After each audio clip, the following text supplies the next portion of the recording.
I come before you honored to speak for all Americans who value human life. For every mom and dad, every family, every young person, every person who has fought to advance the human right to life. We survived Roe v. Wade, but Roe did not survive us. We are now living in a post-Roe America. So what comes next? The twilight of Roe, tragically, does not yet mean the dawn of a pro-life America, truly. The greatest threat to individual freedoms in a post-Roe world remains the reality that some would elevate their desire to kill over and against the natural right of each and every one of us to live. In a post-Roe world, all of us have incredible opportunities to proclaim that there is no liberty without life, without the freedom simply to be.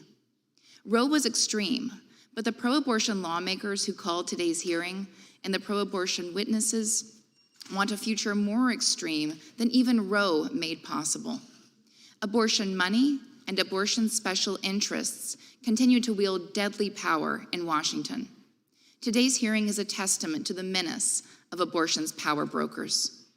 Worse, abortion activists post-Roe are telling us that now in this incredible moment when lawmakers can finally uphold the human right to life, now that we might finally have the freedom to live, that it's now that all of our other freedoms are somehow at risk.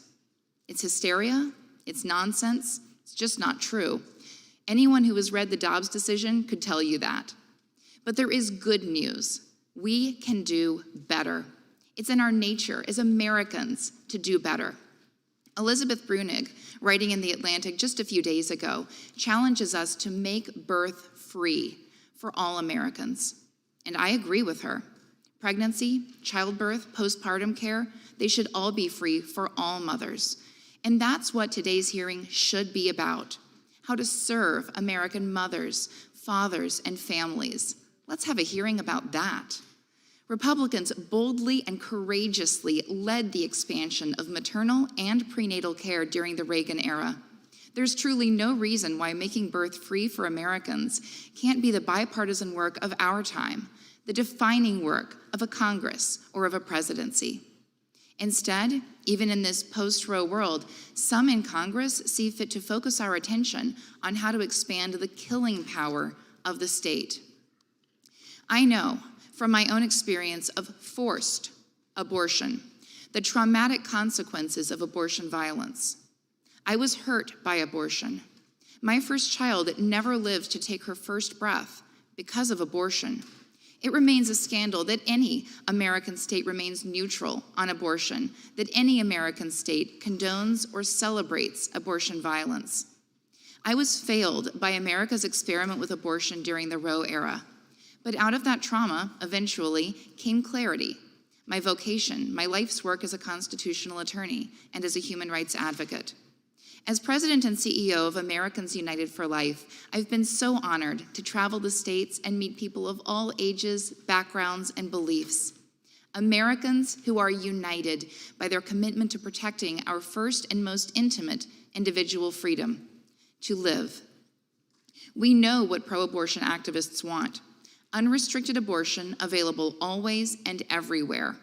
Every individual freedom we hear about today starts, in their minds, with the freedom to kill. But there is no such freedom. Abortion activism requires first dehumanizing our most vulnerable brothers and sisters, and then hardening our hearts to the holistic challenges of living and thriving together. Contrary to what you may have heard, this life of ours is not a zero-sum game. No one needs to lose for others to win. We can only enjoy our authentic freedoms by living with a spirit of love, with solidarity, and with hospitality.